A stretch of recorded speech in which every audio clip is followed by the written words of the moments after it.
जिन्हें है प्रेम मालिक से वह कहाँ फरियाद करते हैं। लबों पर रहती खामोशी दिलों में याद करते हैं। मोहब्बत के जो कैदी हैं न छूटेंगे वो जीते जी। तड़फते हैं सिसकते हैं उसी को याद करते हैं। तड़फते हैं सिसकते हैं उसी को याद करते हैं। जिन्हें एक बार श्री कृष्ण का प्रेम मिल जाए वह कहाँ रह पाता है। उनके मन में तो निरंतर यही उत्साह रहता है कि परमात्मा सदैव हमारे साथ रहे। भक्तों की अवस्था बड़ी विचित्र होती है। जीवन में कितना भी दुख मिले घबराते नहीं, बस एक ही लालसा होती है, भगवान का दर्शन हो जाए।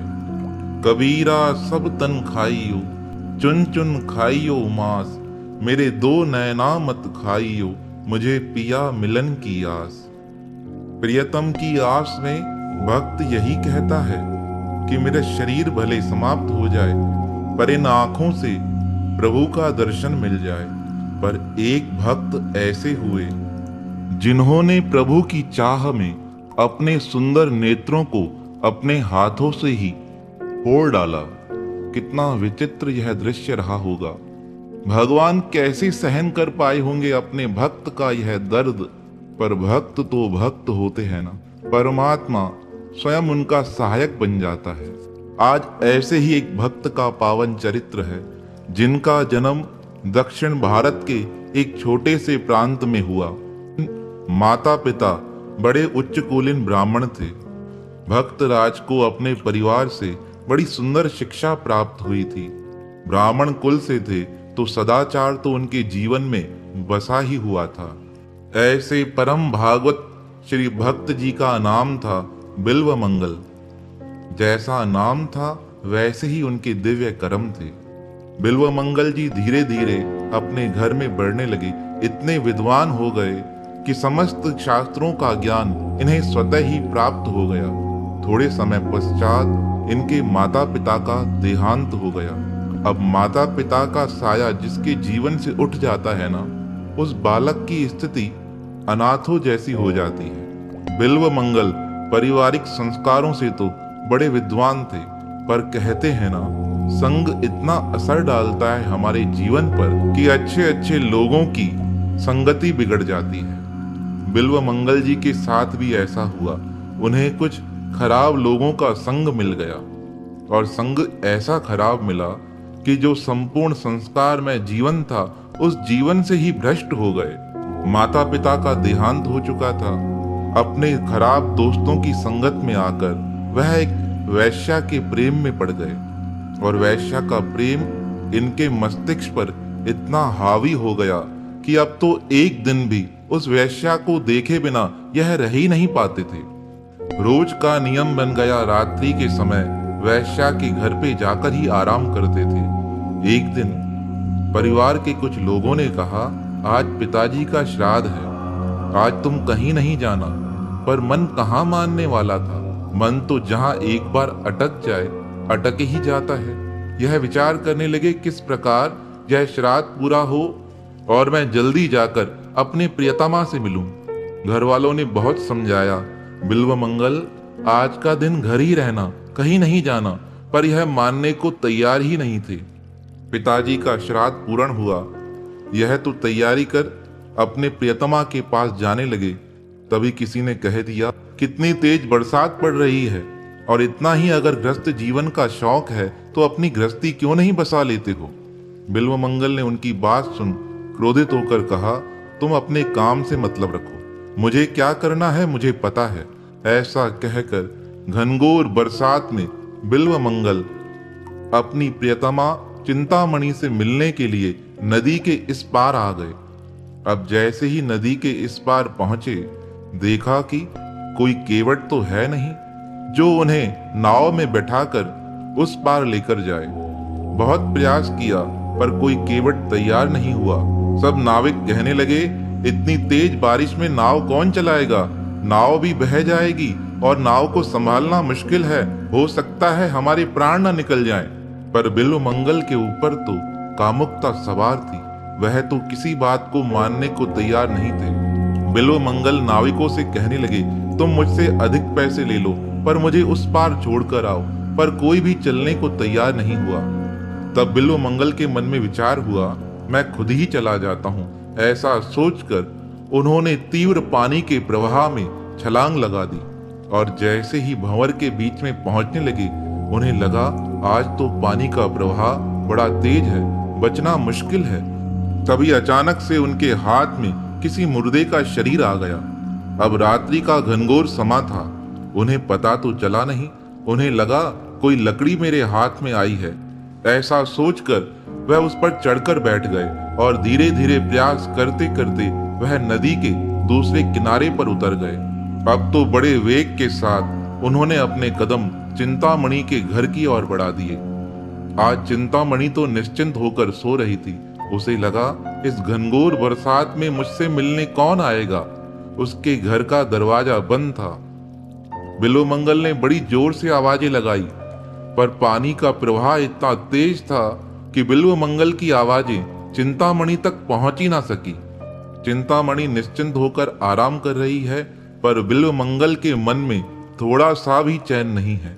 बिल्वमंगल एक ही प्रयास कर रहे थे, किसी भी तरह मेरा चिंतामणि से मिलना हो जाए। उन्होंने घर के अंदर जाने की बड़ी कोशिश की, पर सारे प्रयास निष्फल गए। तभी उन्हें छत की ओर एक रास्ता लटकता दिखाई दिया। अब तो उसे देखकर प्रसन्न होकर वह जल्दी से उस रास्ते को पकड़कर छत पर चले गए और छत पे जाने के बाद वह घर के नीचे उतर आए। घर में जैसे ही पहुंचे, उन्होंने चिंतामणि को जगा दिया। चिंतामणि ने जैसे ही बिल्वमंगल को देखा और कहने लगी, अरे मूर्ख, यह तुमने क्या किया है? तुम्हारे शरीर से कितनी दुर्गंध आ रही है, कहां से आए हो? बिल्वमंगल मुस्कुराते हुए कहने लगा, आज तो बड़ी तेज बारिश थी, मैंने बड़े प्रयास किए तुम्हारे पास आने के, पर कोई नाविक तैयार ही नहीं हुआ। तभी मार्ग में मुझे एक लकड़ी का गट्ठा मिला, मैं उस पर बैठकर तुम्हारे पास आया हूँ। और जैसे ही तुम्हारे पास पहुंचा, तुमने गेट खोला नहीं। तब मुझे लगा तुमने मुझे ऊपर बुलाने के लिए कोई रस्सा लटका रखा है। मैं उस रस्से के सहारे से तुम्हारे पास पहुंचा हूँ। बिल्वमंगल की बात सुन चिंतामणि कहने लगी, मैंने तो कोई रस्सा नहीं लटकाया था, चलो देख कर आते हैं। ऐसा कह वह दोनों जब छत पर आए, छत पर देखकर चिंतामणि हैरान हो गई। वह रस्सा नहीं था, वह तो एक मोटा मरा हुआ सांप था। उस सांप को देख चिंतामणि बिल्वमंगल को धिक्कारते हुए कहने लगी, इस सांप को तुमने रस्सा मान लिया? आओ हम देख कर आए तुम किसके सहारे यहाँ पहुंची हो।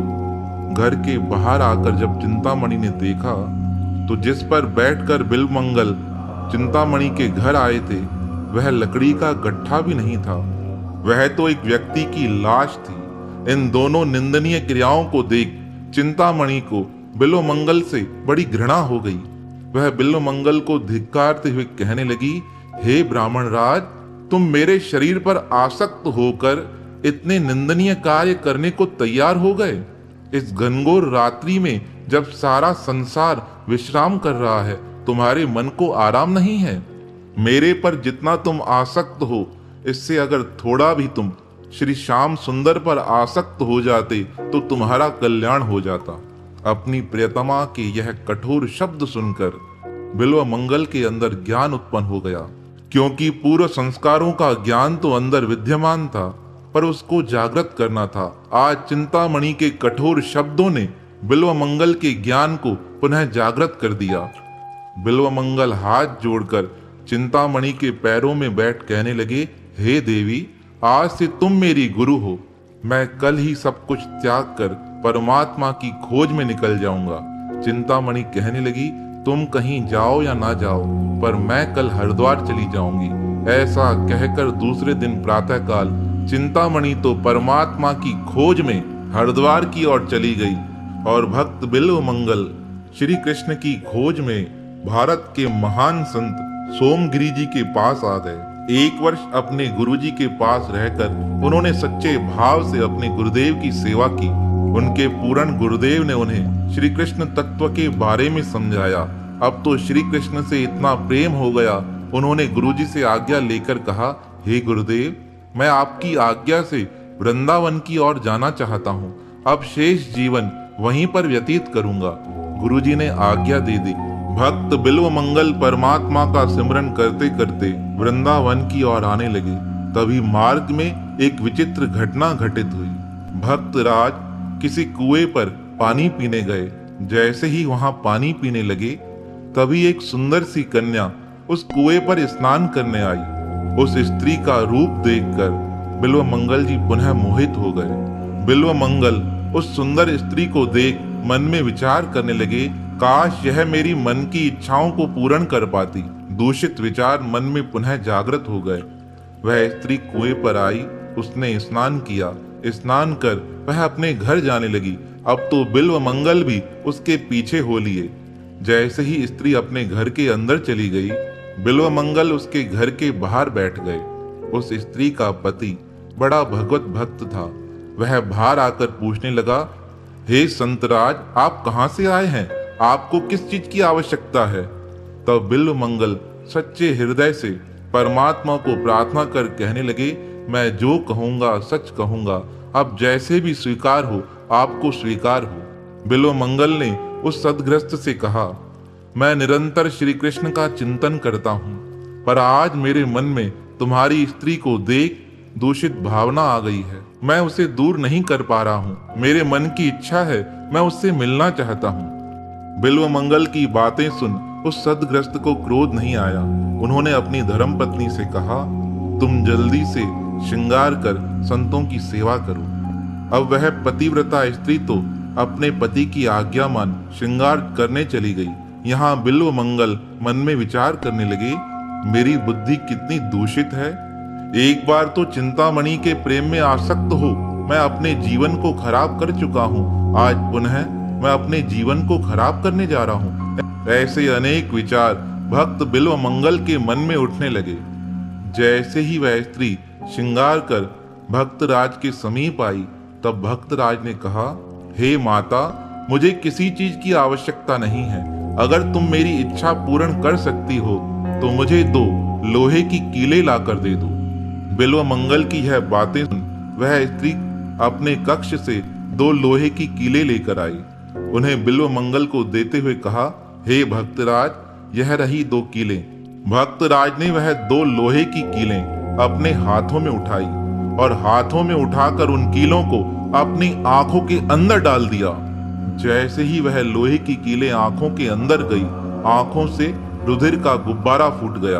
वह स्त्री डरते हुए अपने पति के पास आकर कहने लगी, देखिए यह भक्त जी ने क्या कर दिया है, अपनी आंखों में लोहे की कीलें डाल दी हैं। वह सदग्रस्त रोते हुए कहने लगा, भक्तराज, यह आपने क्या किया है? तब बिल्व मंगल कहने लगे, मैंने दोषी को सजा दे दी है। दोषी को दंड देना हमारा धर्म है। वह सदग्रस्त रोते हुए पूछने लगे, आपने अपनी आंखों को यह दंड क्यों दिया है? तो बिल्व मंगल रोते हुए कहने लगे, इन आंखों का धर्म था परमात्मा को देखना, श्री कृष्ण की चाह करना, पर इन दोनों आंखों ने संसार पे आसक्त हो मेरे जीवन को ही खराब कर दिया था। इसलिए मैंने विचार किया, ना यह आंखें रहेंगी, ना किसी वस्तु को देख इनके मन में कोई चाह जगेगी। ऐसा सोचकर मैंने इन आंखों को फोड़ दिया है। दोनों पति पत्नी कहने लगे, आप धन्य हो। तब भक्तराज कहने लगे, धन्य मैं नहीं, धन्य आप हो, क्योंकि आपके द्वारा ही मुझे यह ज्ञान प्राप्त हुआ कि संसार की सुंदरता क्षणभंगुर है। अब तो वह भगवत भक्त दंपति कहने लगे, आप हमारे घर रहकर विश्राम कीजिए। बिल्व मंगल ने कहा, अब तो मुझे परमात्मा की खोज में वृंदावन जाना है। ऐसा कहकर बिल्व मंगल उनके घर से बाहर निकल आए। अब तो बिल्व मंगल निकल चले वृंदावन में श्री कृष्ण की खोज के लिए। अब आंखें तो देख नहीं पाती थी, पर बिना आंखों के मार्ग पर कैसे चला जा सकता है? अब तो बिल्व मंगल जी को चलने में बड़ी तकलीफ होने लगी। कहीं पर मार्ग में कोई गड्ढा आए, उस गड्ढे में गिर जाते। कभी कोई जानवर इन्हें आकर चोट पहुंचा कर जाता। इस प्रकार धीरे धीरे करते वह एक वन में आकर बैठ गए। जैसे ही उस घनघोर जंगल में आकर पहुंचे, भगवान श्री कृष्ण को अपने भक्त पर दया आ गई। वह एक छोटे बालक का रूप बना बिल्व मंगल जी के पास आकर कहने लगे, अरे भक्तराज, इस जंगल में कैसे पहुंच गए हो? कुछ दिखाई नहीं देता क्या? उस बालक की आवाज सुन भक्तराज कहने लगे, मेरे नेत्र फूट गए हैं, अब तो मन में श्री कृष्ण की चाह है। वह छोटा बालक पूछने लगा, कृष्ण तो बाद में मिलेंगे, पहले ये बताइए भोजन खाया है? बिल्व मंगल कहने लगे, 2 दिन से कुछ भी नहीं खाया है, पानी भी मैंने मार्ग पर जो बह रहा था उसे पी लिया है। भगवान को दया आ गई, वह छोटे बालक के रूप में बहुत सारा भोजन बनाकर बिल्व मंगल को अपने हाथों से खिलाने लगे। श्री कृष्ण के हाथों का स्पर्श पा बिल्व मंगल सोचने लगे, ऐसा बालक तो आज तक मैंने कभी देखा ही नहीं है, कितना सुकोमल है और कितना मधुर बात करता है। बिल्व मंगल ने पूछा, कहाँ रहते हो? वह बालक कहने लगा, यहीं नजदीक रहता हूँ, जब तक इस वन में रहोगे तुम्हें भोजन खिलाता रहूंगा। अब तो रोज का नियम बन गया, वह बालक आकर भक्त बिल्व मंगल को भोजन खिलाकर जाता था। एक दिन वह बालक पूछने लगा, जाना कहाँ है और यहाँ अटक क्यों गए हो? बिल्व मंगल ने कहा, वृंदावन के लिए निकला था, पर अब आंखें तो खराब हो गई हैं, इसलिए जा नहीं पा रहा हूँ। अब एक ही इच्छा है, श्री कृष्ण के दर्शन यहीं मिल जाएं। बालक कहने लगा, तुम चाहो तो मैं लेकर चलूं? बिल्व मंगल ने कहा, कैसे लेकर चलोगे? तुम्हारे माता पिता तुम्हें डांटेंगे नहीं? अब वह बालक तो थे भगवान श्री कृष्ण, वह कहने लगे, मेरा कोई माता पिता है ही नहीं। बिल्व मंगल ने कहा, ऐसे कैसे हो सकता है, तुम्हारे माता पिता नहीं है?